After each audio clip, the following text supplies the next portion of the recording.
रोहित अग्रवाल भाई, देश की मुख्य विपक्षी पार्टी माओवादी है और मुस्लिम लीगी है।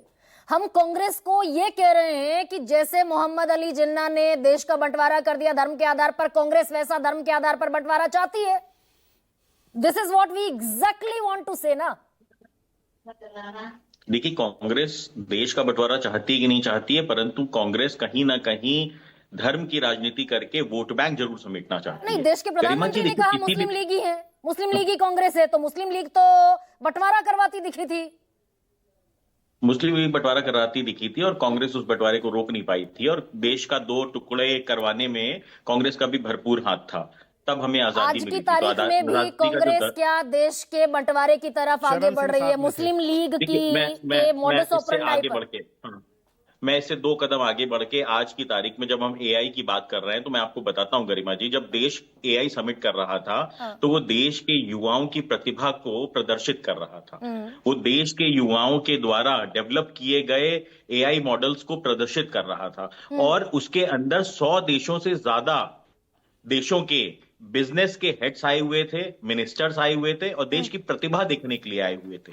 परंतु वहां पे आप जाके नग्न प्रदर्शन करते हो और आप ये कहते हो कि हमने बहुत अच्छा काम किया। मैं आपके डिबेट के ऊपर कुर्ता उतार के बैठ जाऊं, कह दूं प्रदर्शन कर रहा हूं मैं, तो क्या वो शोभा देगा? डिबेट क्या ये मंच क्या कुर्ता उतार के बैठने के लिए है? तो आपको ये समझना पड़ेगा कि देश के युवाओं का नुकसान किया है आपने।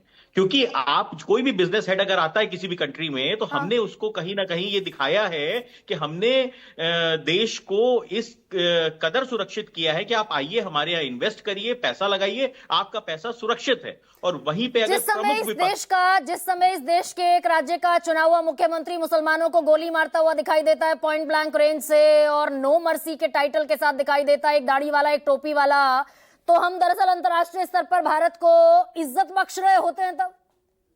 नहीं, देखिए, मुझे नहीं पता है किस घटना की आप बात कर रही हैं। हिमंता बिस्वा शर्मा की बात कर रही हूँ, आसाम के मुख्यमंत्री की बात कर रही हूँ। तब हम भारत को इज्जत दिलवा रहे होते हैं अंतर्राष्ट्रीय मंच पर। देखिए, कोई भी व्यक्ति हो जो इंटरनेशनल लेवल पे अगर कोई भी चीज हो रही है, उसके ऊपर अगर आप इस तरीके का प्रदर्शन करते हैं, तो आप अपने देश का नुकसान कर रहे हैं, आप अपने देश के युवाओं का नुकसान कर रहे हैं। एक चुना हुआ मुख्यमंत्री नहीं, रोहित जी थोड़ा सा सेंसिबली और थोड़ा सा लॉजिकल बता दीजिए ना। हो गया देश का नुकसान, इज्जत का पलीता लग गया एआई समिट में, पुलिस कार्रवाई कर रही है। पलीता नहीं लगा। युवाओं से जो एआई मॉडल पे इन्वेस्टमेंट आता, वो इन्वेस्टमेंट नहीं आएगा, क्योंकि ये कहेंगे कि देश का प्रमुख विपक्ष। तो अब दरअसल एक राज्य का मुख्यमंत्री दो मुसलमानों को गोली मारता दिखता है, हम अंतर्राष्ट्रीय पटल पर अपनी साख मजबूत कर रहे हैं, लुटिया डुबा रहे हैं भारत के सेक्युलर फैब्रिक की।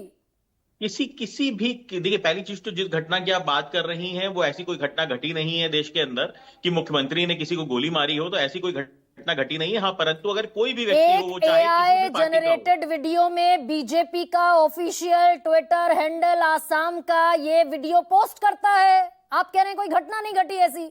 एआई जनरेटेड तो कांग्रेस का अगर आप ट्विटर हैंडल देख लीजिए तो प्रधानमंत्री को भी नहीं बख्श रहा है। वो प्रधानमंत्री के लिए भी ऐसे अश्लील वीडियो पोस्ट कर रहा है जो कि देश को शोभा नहीं देते हैं। देखिए, इंटरनेशनल लेवल पे सिर्फ दो पार्टियों को देखा जाता है, एक जो सरकार के साथ होती हैं जैसे कि एनडीए, और एक विपक्ष कौन है? कांग्रेस, समाजवादी पार्टी, ये एक विपक्ष है। अगर ये कोई भी कृत्य करते हैं, प्रधानमंत्री का तो चेहरा गायब कर देने भर से बवाल हो जाता है कि भाई देश के प्रधानमंत्री गायब हैं, उस पर बवाल हो गया। आप इस बात को कितनी आसानी से खारिज कर दे रहे हैं कि मुख्यमंत्री ने गोली मार दी तो क्या हो गया, वो भी तो इतना कुछ कह देते हैं। नहीं, मैंने ये नहीं कहा कि मुख्यमंत्री ने गोली मार दी तो क्या हो गया। मैंने सीधे तौर पे कहा कि ऐसी कोई घटना नहीं घटी है कि मुख्यमंत्री ने किसी को गोली मार दी हो। और अगर कोई भी मुख्यमंत्री अगर वो धर्म के नाम पे राजनीति करेगा या जातियों के नाम पे राजनीति करेगा, तो उसको नकारा जाएगा, उसको गलत कहा जाएगा। वो तो पोस्टर है भारतीय जनता पार्टी का। राजनीति करे। नीतीश राणे महाराष्ट्र की कैबिनेट में बैठे हुए हैं, बाकायदा मंत्री बनकर वो देश के मुसलमानों को हरा सांप बता देते हैं। हम अंतर्राष्ट्रीय पटल पर साख बना रहे हैं या पलीता लगा रहे हैं? देखिए, एक चीज तो ये समझनी पड़ेगी कि आप हर चीज को, अब अगर आप मुस्लिम लीग को और भारत के मुसलमानों से कंपेयर करने लगेंगी तो ये तो अत्यंत दुर्भाग्यपूर्ण है। ये दरअसल रोहित अग्रवाल ये भी बड़ी मासूमियत से कर रहे हैं सर आप। ये मैं इसको कनेक्ट नहीं कर रही हूं, ये आपके महाराष्ट्र के आपके सहयोगियों की सरकार है, वहां के कैबिनेट मिनिस्टर कह रहे हैं मुसलमान हरा सांप है और बने हुए मंत्री। मैं आपको कई बार ये चीज बता चुका हूं, अभी मैं ये चीज समझा चुका हूं हाँ। कि जो आतंकवादी अगर कोई व्यक्ति है, उसमें उसका धर्म बता देने से भारत के मुसलमानों की निष्ठा के ऊपर आवाज नहीं उठ सकती।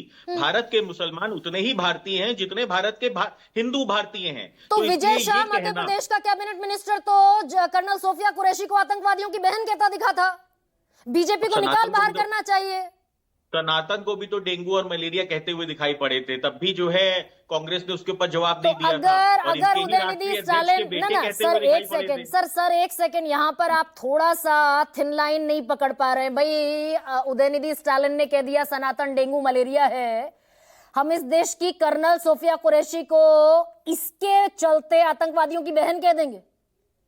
नहीं, देखिए, उन्होंने माफी मांगी थी, उन्होंने कहा था मेरे शब्दों का इंटरप्रिटेशन गलत हुआ, पर कांग्रेस ने अभी तक माफी नहीं मांगी है इस समिट में नंगे होने पे। और ये सुखबीर सिंह कांग्रेस को जौनापुरिया समिट जो के अलावा मुसलमान कुछ नहीं महिलाओं दिखाई को, जो ये सुखबीर सिंह जौनापुरिया बीजेपी का पूर्व सांसद मुसलमान महिलाओं को कहता दिख रहा है चल हट परे, कंबल छीन लिया दोबारा गया। टिकट मिल रही है, दोबारा टिकट मिल रही है। नाम गिनवाऊं क्या मैं, जितनों ने अच्छा। धर्म के नाम पे राजनीति करने की कोशिश की, चाहे वो सदन के अंदर जिसने गालियां दी हो मुसलमानों को, हाँ। क्या उसको दोबारा टिकट मिली? रमेश क्या बिदूड़ी वो को दिल्ली दोबारा का सदन टिकट पहुंच पाए? रमेश बिदूड़ी ने गाली दी दानिश अली को, संसद तो के क्या वो भीतर दी, सांसद दिल्ली हैं का आज? टिकट पकड़ाया बीजेपी ने। नहीं, क्या वो आज सांसद हैं? अरे भाई तो विधायकी इस का बात टिकट समझनी मिल पड़ेगी गया ना। उसको। नहीं, गरिमा जी, एक जब आप माफी मांगोगे, जब आप माफी मांग के आओगे सामने, हाँ। तब तो आपको दिया जाएगा ना। परंतु आपको ये मैसेज क्लियर कर दिया गया अच्छा। ना कि देश की सरकार सबके लिए है, हिंदू मुसलमान सिख ईसाई सबके लिए देश की सरकार है। हाँ। ये सर्वधर्म समभाव की सरकार है। मुसलमान मुसलमान बीजेपी करेगी और मुस्लिम लीगी हो जाएगी कांग्रेस।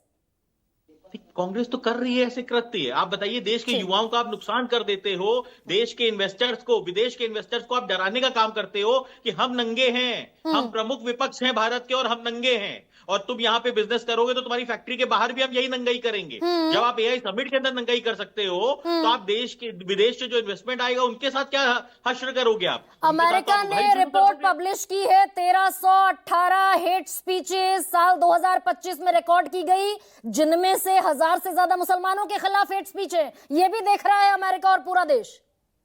बिल्कुल देख रहा है, बिल्कुल देख रहा है। जब प्रधानमंत्री हमारे देश के गिनवाते हैं कि उनको 100 से ऊपर गालियां दी गई हैं, तब ये भी इंटरनेशनल लेवल पे देखा जाता है कि देश के प्रधानमंत्री को 100 से ऊपर गालियां दी जाती हैं। एक नेता बताइए जिसने, एक नेता बता दीजिए, एक नेता बताइए, एक नेता बताइए ना विपक्ष का जिसने देश के प्रधानमंत्री को गाली दी हो।